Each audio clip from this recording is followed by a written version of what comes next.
Welcome to Plug and Pay, a talk show where we talk with inspiring payroll leaders from all around the world about interesting topics that are shaping the global payroll industry. My name is Marc Fiedler. I'm the founder and CEO of Payzar, and I'm also the host of the show, together with our head of service delivery, Max van der Klis-Busink. Max, great to see you again on Plug and Pay. How are you doing? Good. Thanks, Mark. Doing good as always, at least good enough. And I'm really happy to be back with a new episode together with you and a star guest. But that's for you to introduce, Mark. Yeah, you said it. We have a fantastic guest on for today's episode. We have Jason Davenport, CEO of the CIPP. For those that don't know what that stands for, it's the Chartered Institute of Payroll Professionals. And I'm sure Jason will tell us a lot more about that in a moment. Jason, first of all, great to have you on the show. Thank you so much for joining us today. To get us started, we always like to learn more about our guests. So tell us a bit about yourself and your journey into big wide world of global payroll. Well, thank you very much both for having me on the podcast today. It's a pleasure to be here with you. And lovely to share a little bit of the story about my own journey, but also for the audience about the CIPP and what that means for membership in the UK.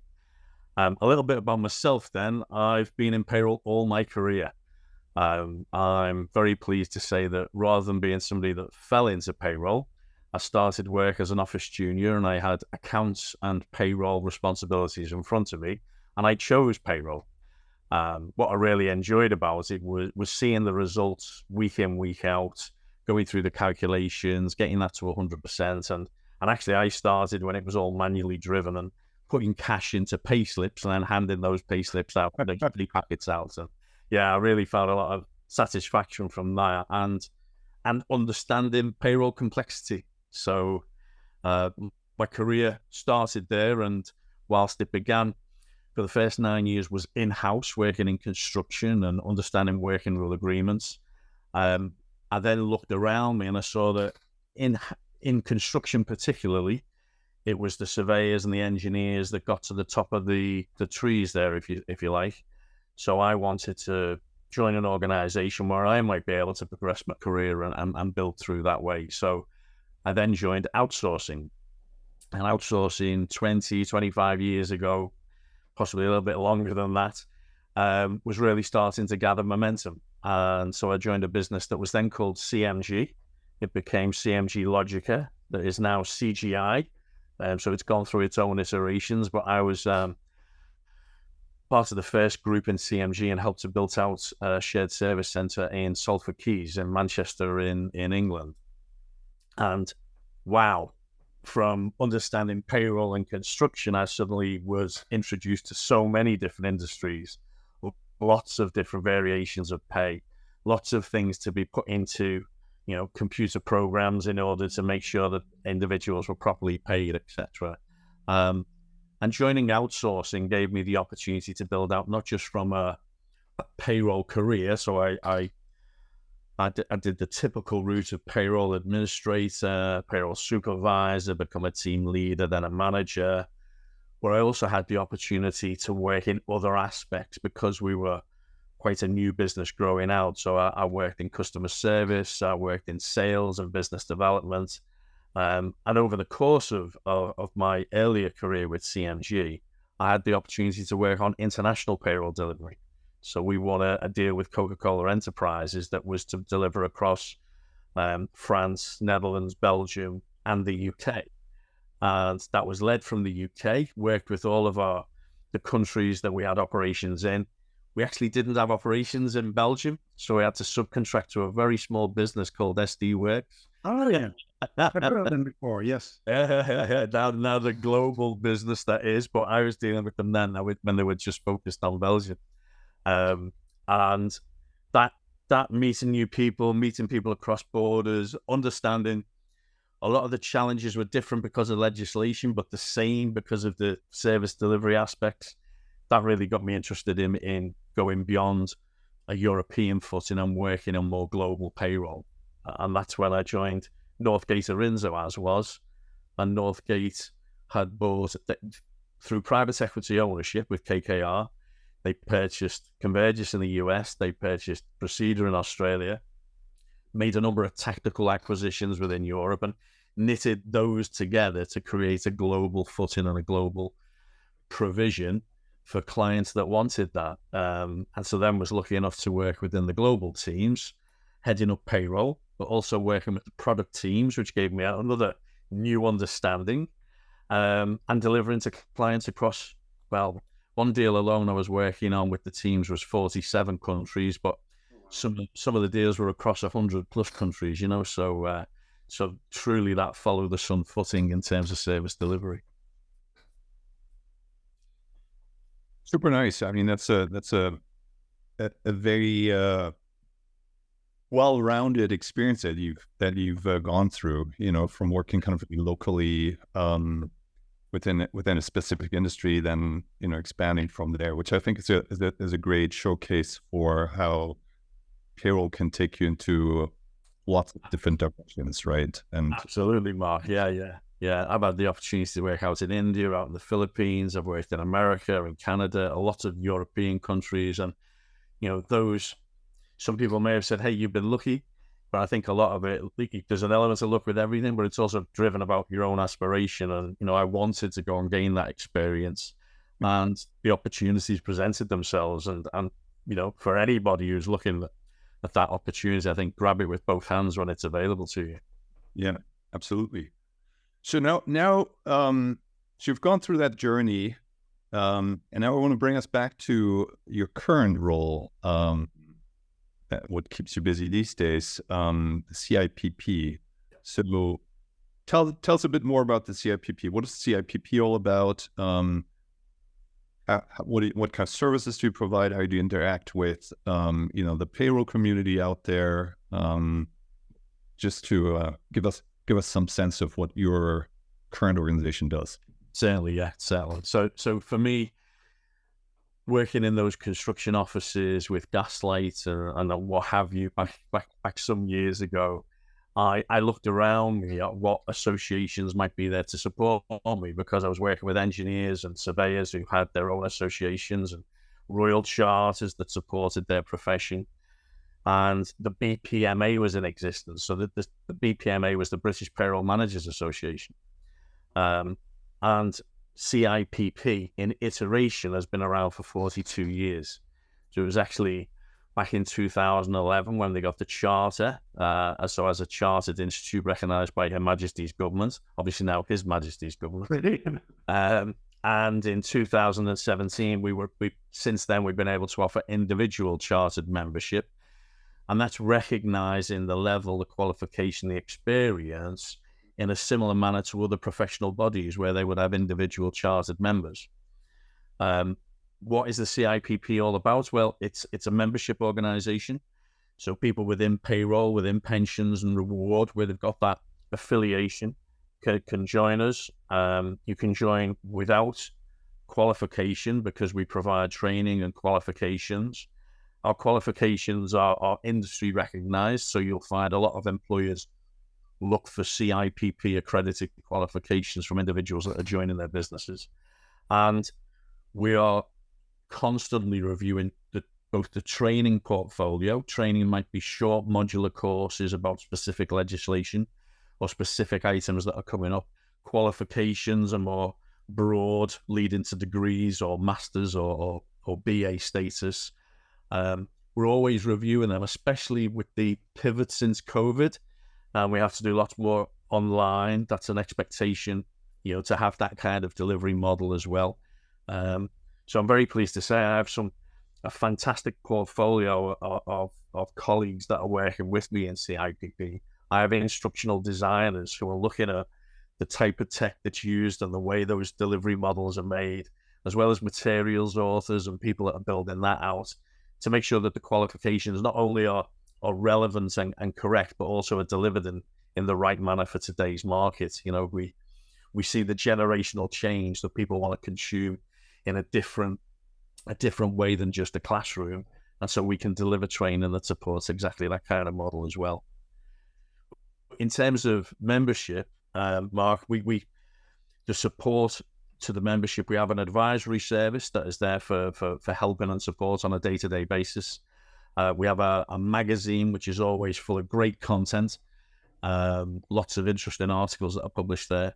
And on a weekly basis, we have a news online, an email facility that is pushing out updates that are happening, literally on a daily basis. And you can choose how that feed comes into your inbox, whether it's daily, weekly, or monthly, depending on your preferences around that. Because our team, the policy team, are constantly pushing government, working with them on white papers, working with them on different consultations, and representing the industry. So we survey the industry a lot to understand what's hot, what are their thoughts on different pieces that we might be presenting and promoting within Whitehall, central government, and also then look to provide that feedback.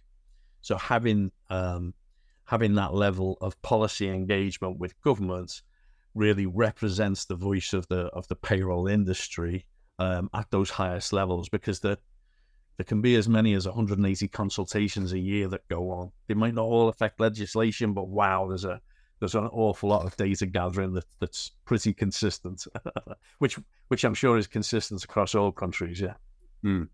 Yeah, a lot of that happening. And then in I guess just building on that point about the representation and the training and education that you do. Is that something that is done by sort of a community of trainers? How do you find actually the talent that's providing those kind of insights and certifications?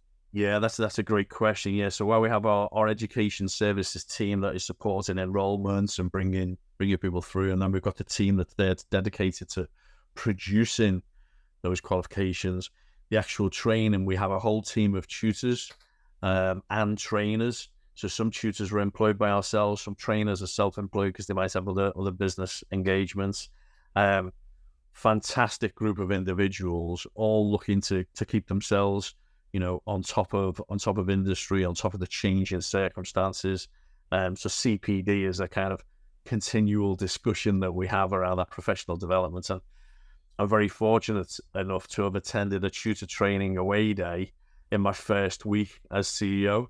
Got to meet with lots of those people, saw the high level engagement that we had, which was great, because I think their first concern is how to deliver to students, how to make sure students feel engaged.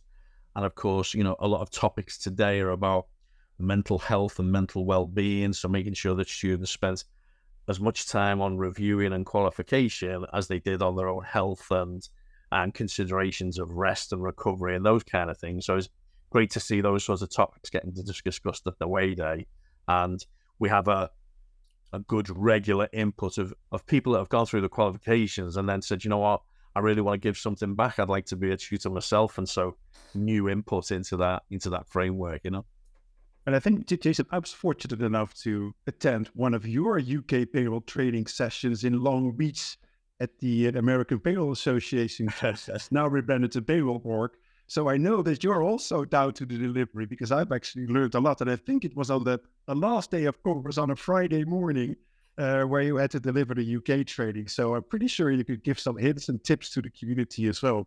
And if I think of the CIPP, also for people who are not in the UK, I think it's a very good organization to be linked to, if only on the socials, LinkedIn, Facebook, because you bring out a lot of great content. And another big content, I've also noticed that the hashtag #BePayroll, Jason, which you advocate, and when you were sharing your story into payroll, which we all have, and then link it to the #BePayroll, hashtag #BePayroll. So I would be interested, Jason, from your CIPP perspective and your personal perspective, how do you help the professionals grow their payroll career? Indeed. No, thanks very much for that, Max. And hashtag #BePayroll has been a great Twitter piece, how to build up the conversation. We're going to introduce hashtag #ChoosePayroll as well. It's one of the pieces that we recognize as an industry. And with people within that industry, what we need to look for is new entrants to the industry and make sure that we're being seen as a career of choice, not just something to fall into, though lots of people happen that way, but actually There's opportunities to choose payroll as a career now with the apprenticeships that are being built across the UK. Lots of individuals are joining and going through an apprenticeship route. For the first time this week, aligned with National Payroll aligned with National Payroll Week, we had a breakfast club meeting that was specifically focused on new entrants to the industry. And it was about getting those individuals excited about the opportunities in front of them. Because when you start payroll and you're working in an office and you've got the demands day to day that are coming on, you may not be aware of actually what opportunities spill out from this.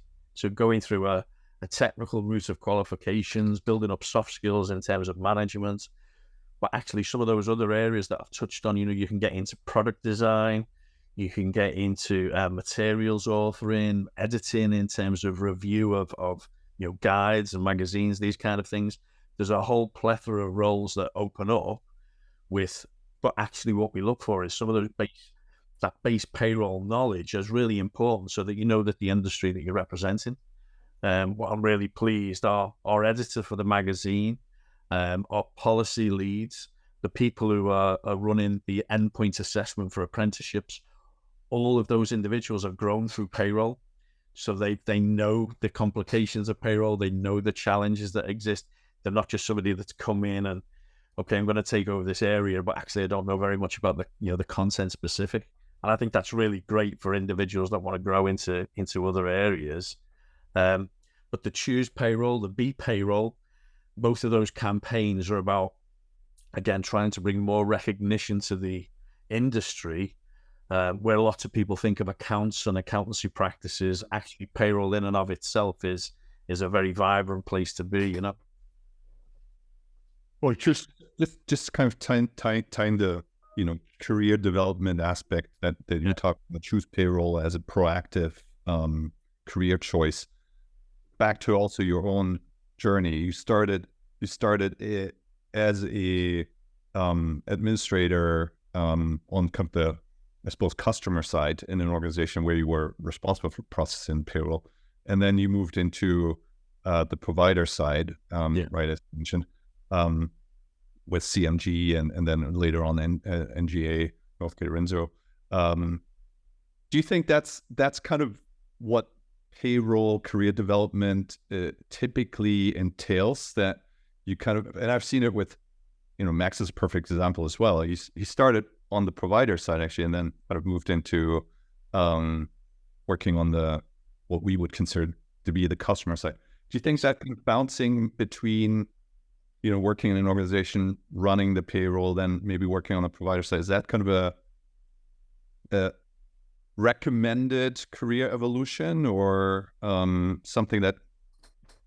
So I think something that's very typical today is that there are no jobs for life.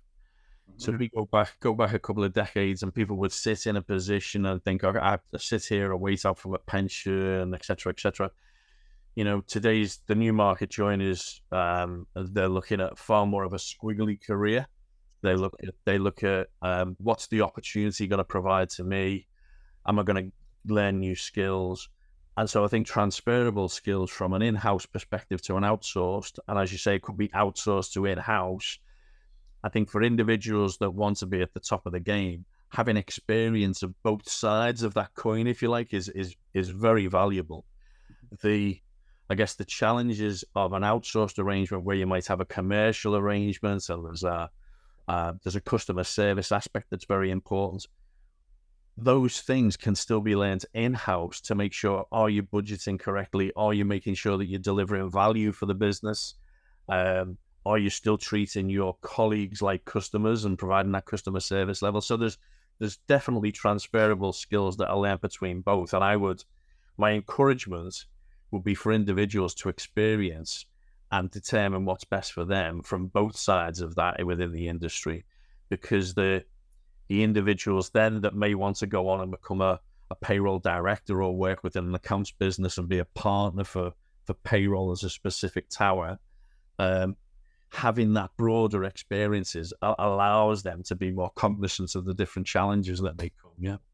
I think to your point, Jason, there's no job for life, but payroll might be a career for life. Yes, yeah, really good point, Lex. Yeah, Yeah, because I'm also so my parents, bless them, they call me a job hopper because that's in their mind, right? Mhm. That's what they say. You hop from job to job. Where's lifetime employment? And I've been at a company that has a pectin as a logo, where I joined the company when I was 30, I think, and joined a team of 6 great professionals. But they've been longer at the company than I've been alive.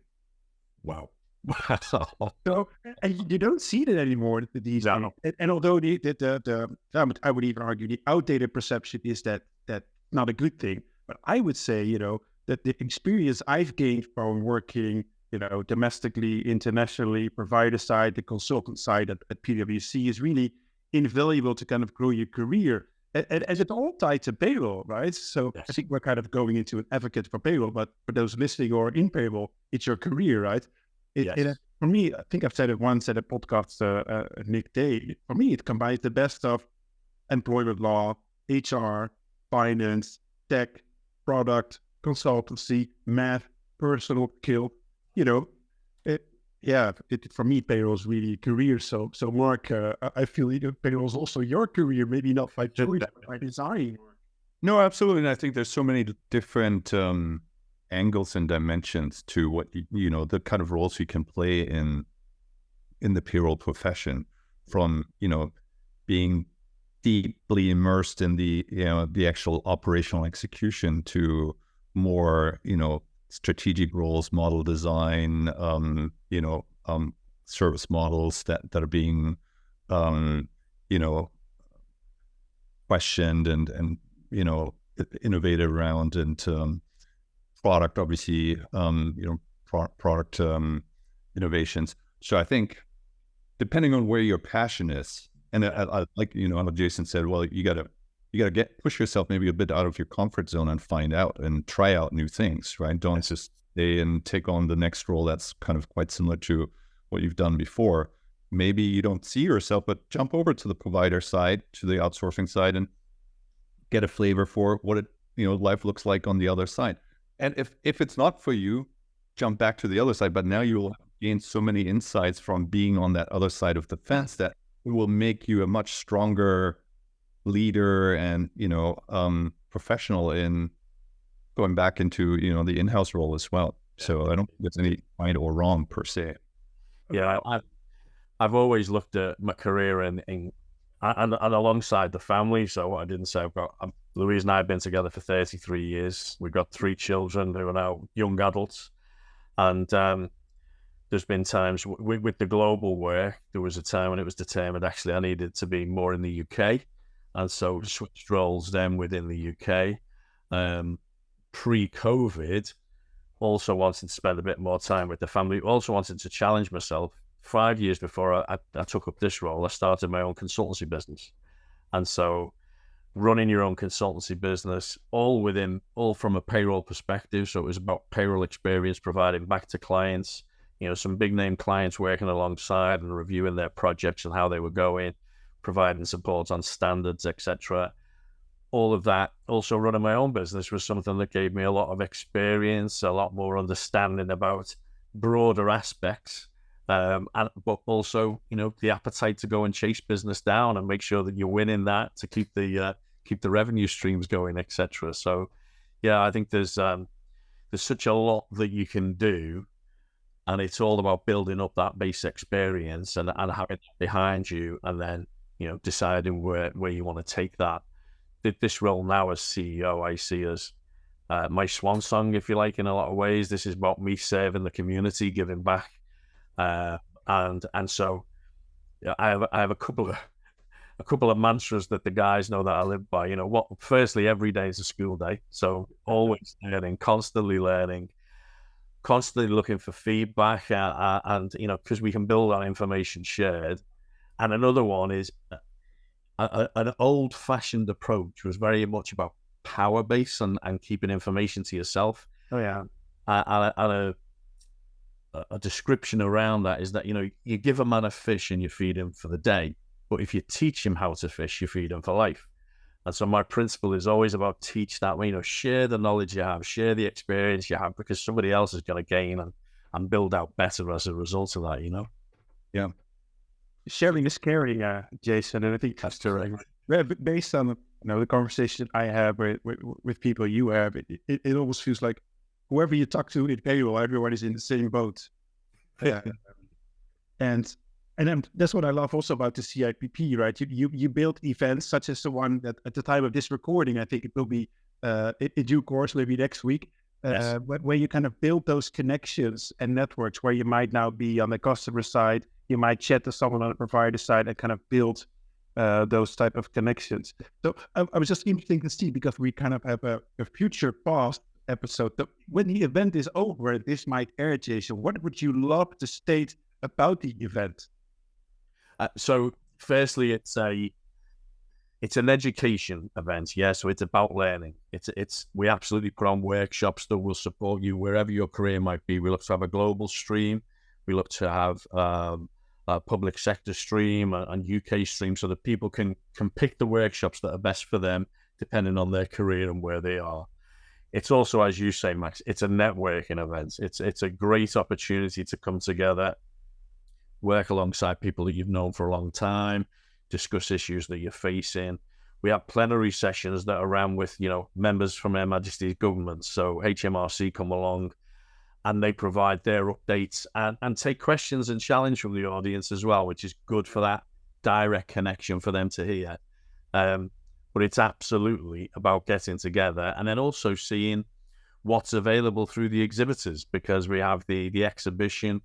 Lots of the providers are in attendance. They're demonstrating what's new, demonstrating what's coming up. And so individuals who, they may well be within their contractual terms in terms of provider, etc., but at least they have insight of what are new things that are coming up that I ought to challenge back on, or actually where do I sit within an organization? Does that feel right in the support I'm getting?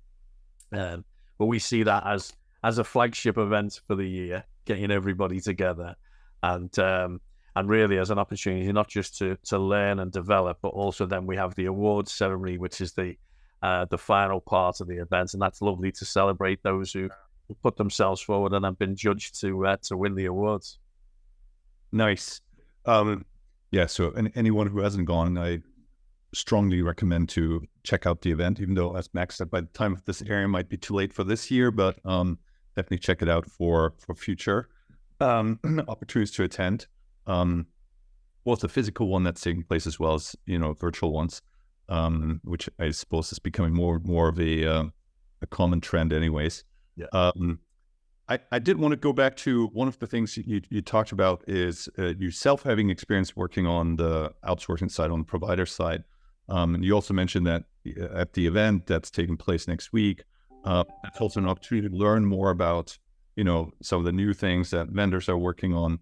And I'm curious, in your own perspective, you're sitting in a very interesting role in the payroll industry where you're neither sitting, on one side or the other side. You're sort of sitting in the middle, and I'm sure having very insightful, enlightening conversations with everyone, right? Yes. Whether it's provider, with the customer struggling with providers. So, what kind of things are you seeing in terms of evolutions, trends on the solution spectrum that we're experiencing in the payroll space? And my question aims both at domestically UK market, but also, as you mentioned, payroll doesn't really, while it lives sort of in a national environment, doesn't know borders, right? The next thing you know is you have some employees that are across the border, and then you have to figure out how to make sure that they get properly paid. So I think there's lots of applicable experiences that translate from whatever you're learning in the UK to other geographies as well. Oh, indeed. Well, I think Mark, a big piece about those in the UK that are delivering payroll services is very often they're finding that they now have attachments with acquisitions or through divestment, where suddenly there's another area that they're responsible for, and so are having to pick up that. And from an employer stance, what they want to be able to provide back to each operative, each employee, is a similar experience. And I know that the drive there is, whether we're using a big tool or a small tool to deliver the actual payroll, the outputs to the individual ought to be the same. The offerings to the individual ought to be the same. So if we've got self-service in one country, why haven't we got it in another country? That dialogue is happening more and more in terms of that. What are the outcomes like? What are the outputs like?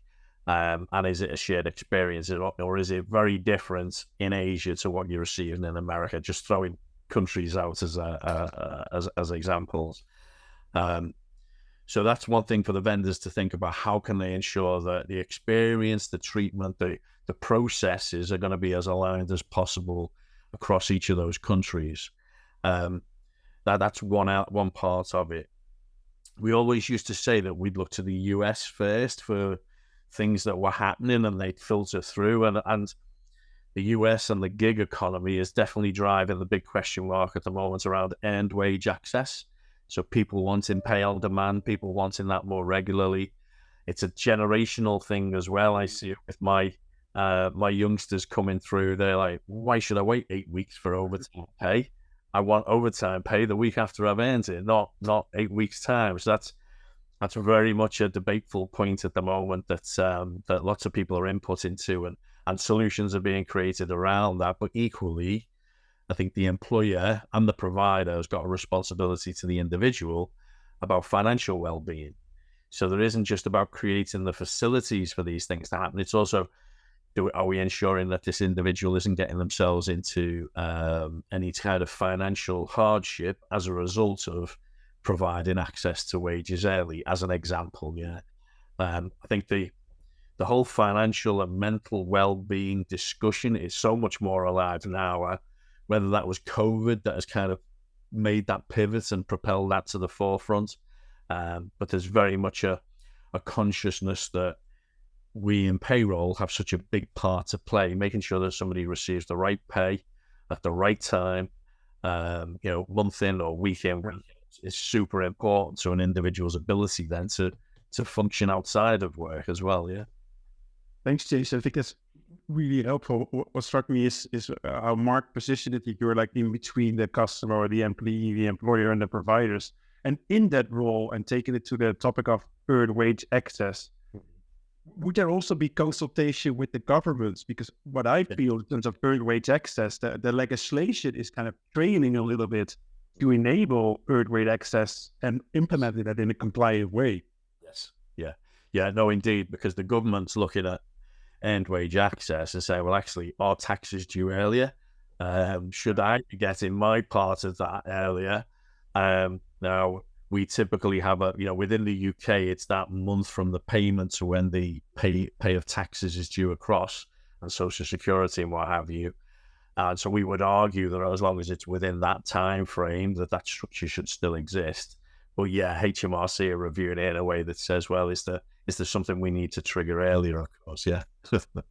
And one other question is, I listened to you talking and describe, all the different ways CIPP supports the payroll community, and you mentioned that some of the things are obviously quite specific to the UK context, but there's lots of things that are common concerns, challenges, experiences across borders. And I know that there are sister organizations, if you want to call them that, similar organizations in Ireland, for example. There's IPAS. In the Netherlands, I think there's NIPA, and there's probably a whole bunch of other. There's a US, obviously the Payroll org, right? Used to be American Payroll Association. So, how much exchange, collaboration, joint, facilitation of whether it's content, training, events, so is taking place or could be taking place, thinking forward? Yeah, I'm really pleased you asked that, actually, because Marc, my application to CEO role, so the CEO process started back in January. Together with my application, I took commendations as well from the leaders across in America and Canada, as well as those in the UK, to support my application, because I've known them, as Max mentioned earlier. I presented in California some years ago about UK legislation. We have the CIPP has great relations with Payroll Org, with the National Payroll Institute, which was the Canadian Payroll Institute. With SAPA, I'm actually fortunate enough to have been out in Johannesburg only a couple of weeks ago to present at their conference and help build out those relations. And also with the Australian associations as well, and all of their international representatives will come across and be with us next week at our conference. And likewise, we look to go to theirs. And then we will collaborate. So very recently, Payroll Org have put together a really good analytics webinar or module, and we're supporting that across our membership to promote that, because so many payroll teams now are asked to look at the data that and analyze within it, etc. So it's quite a hot topic. Yeah. Work with them to support that. We have some great relations between the education teams in these areas, and certainly the National Payroll Institute, which represents Canada. Our education directors of both sides regularly speak and discuss different changes and impacts that are going to be taking place. And so likewise, we just want to build that up. And what we don't do within the CIPP is try and be a master of all. We recognize UK is where our base is. UK is the legislation we support, the advice we provide. There may be support that's needed from our membership for global, and therefore we signpost and look to support signpost into the correct areas so that the members can get the correct advice at the right place. Of course, that's continually under review, as more and more of our members may well have global responsibilities. We'll continue to review that to say, does that model fit and serve you well, or do we need to make changes? Do we need to bring in more global experience in order to support you? But the signposting at the moment is working very well, and it works the other side as well. There might be somebody in South Africa that has UK responsibility forced upon them or come across them, and so they can signpost back to ourselves as well. I think that's great, Jason. And I've seen that actually collaboration at play when we were at the conferences in the US. So Steve from NPI, Jason from Australia, right? I think that's a great bunch of people, and also connecting all the dots together. That felt very welcome. And actually, I'm also going to present a global payroll topic for the Canadian Association for NPI and Steve. So I think that's kind of a great role that the institutes played. And Jason, although I think we could talk for hours, days, and years together, which we should do, but then beyond the podcast. So to wrap things up, we do have kind of a question which is related to choose payroll or be payroll for you. So what does, in Jason's view, the future for the payroll professional look like? I think this is a fantastic opportunity, Max, right here, right now. So that's a part and parcel of why I'm so pleased to have taken over CEO at this point. I think we've got some great foundations that have been built upon over the years, getting the Royal Assent as a chartered institute, having chartered membership now available to our members, and actually looking at how we're bringing in new entrants to the industry through apprenticeships. Like, all of that couples together with the recognition that is being promoted constantly around the payroll industry, meaning it's a very viable place to work. Its future is very strong. As long as we have people in employment, we will need people to pay them. That's absolutely there. And the Chancellor of the Exchequer wrote to me recently in recognition of the fact that, in the UK last year, £387 billion in taxes was taken, managed, and supported central government from UK payroll professionals. And that's a wonderful thing to be able to shout about, recognise, wow, what a contribution to society then for, the different things that central government can do. And I think it's about that in terms of promoting the industry, recognise that what may be done at quite a small level actually has such bigger impact to the community around it, Wonderful, Jason. I think that's very valuable insight. And actually also what I sometimes explain to my kids, like the data reproduces the aorta of the decision makers for countries, because they basically run their politics to leave a percentage here or there, and it's run based on our statistics. So that's wonderful. So thanks for joining us today, Jason. It's been really, really, really valuable to get you on. Many of the listeners and viewers will benefit from your insights. So handing over to you, Mr. Marc, our beloved CEO. Thanks, Mac, and thanks, Jason, especially for being part of this episode. Really enjoyed it. Once again, as on most of these episodes, I personally learned a lot. So I appreciate you sharing your insights, perspective, allowing us to learn more about payroll associations, specifically the CIPP, but also some of the other organizations around the world. And hopefully, if people enjoyed this episode, they will tune in again. We do release new episodes every month. You can find them on our YouTube channel as well as in audio format on Google Podcasts, Apple Podcasts, and Spotify. So with that, this is a wrap for today. Thank you all for joining. And if you do like the content that we produce, please make sure you subscribe so you can be aware of additional future episodes that are coming up, and we can make sure we promote the content to other folks out in the payroll community as well.